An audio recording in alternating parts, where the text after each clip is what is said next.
I've been tinkering around with some gold rings, some jewelry, some coins today with the Bounty Hunter metal detectors. Got the Lone Star Pro and the Prospector. The Lone Star Pro's operating frequencies at 7.8 and the Prospector's at 7.6. So about the same frequency. The coils are interchangeable too. I swap the coils over and they work just fine. Work fine for a Bounty Hunter. They're lower frequencies, so they're hot on coins. With the lower conductive targets like gold or foil, they don't really perform that great. But if you want coins, these machines are deadly on coins. Not deep coins, maybe 3 inches deep. In my soil, they're about 2.5, 3 inches deep. That's about the max you're going to get depth out of these on coins and whatnot. But I'll show you on some gold rings here. I'll just take some gold rings here. I'll just crank up the Lone Star Pro here. Turn it on here. So this is a 3-tone machine. The Prospector is a 2-tone machine, and I'll just turn it down here because it's going to be too hot. It has discrimination and it has notch. So I have 0 notch, 0 discrimination. So all my range is open. I have iron, foil, nickel, aluminum, the tabs, the zinc pennies, dime, quarters, $50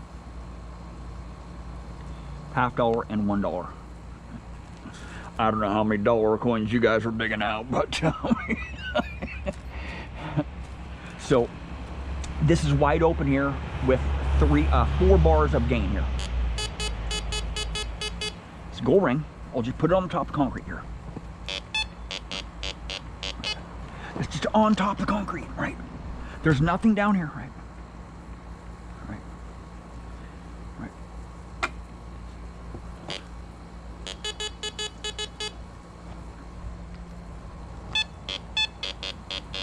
Gold ring here.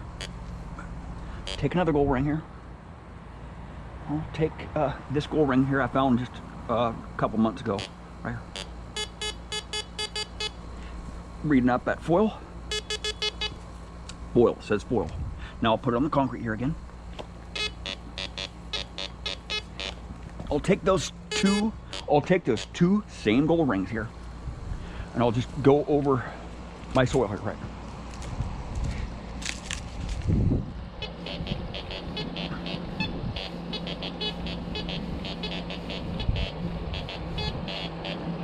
I have hot soil, so right.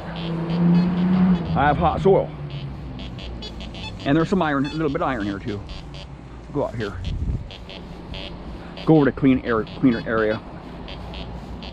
It's just my soil has a lot of iron in it. I have hot ground, but I'll take this gold ring right here.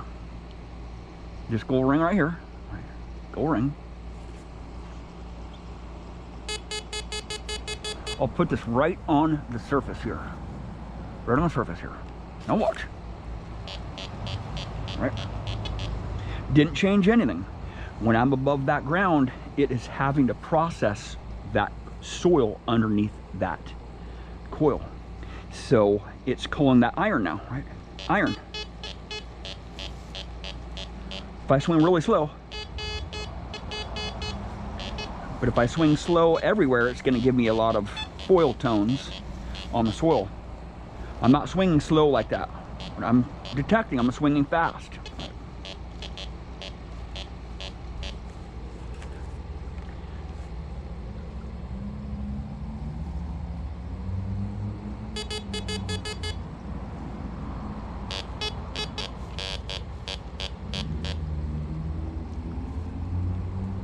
Do the same thing with this ring right here. Watch. Small gold ring here.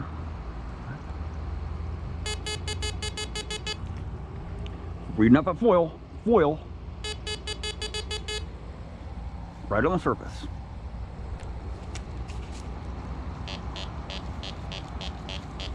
Right. Do the same thing right here. Watch. Remember, I have open discrimination. Iron to $1. It's open discrimination. 0 discrimination here. Here's that ring right here. Right. Swing over here. There's nothing.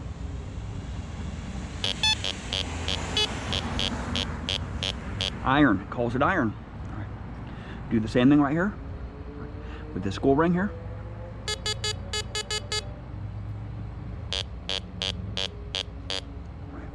It's the low frequency. It's the low frequency, man.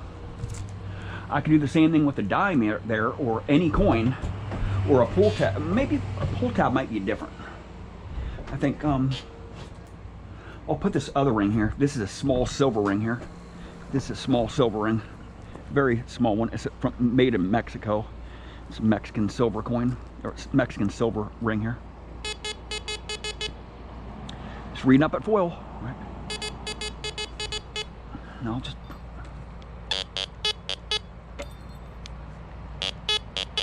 that one's hitting on it just a little bit above the concrete. I'll just show you right here. Right here. Right there. Here's this ring right here. Right there, right on the surface. See what it does here. Knolls it out. It says it's iron. Right? It says it's iron, man.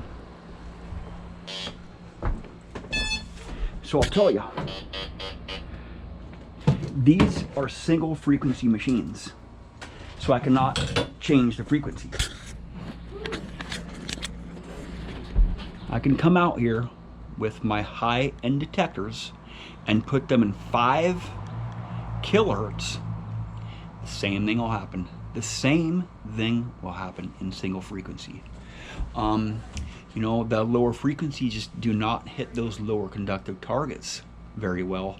The higher frequencies are going to hit those coins, those lower conductive golds were a lot better, and those necklaces and bracelets and whatnot.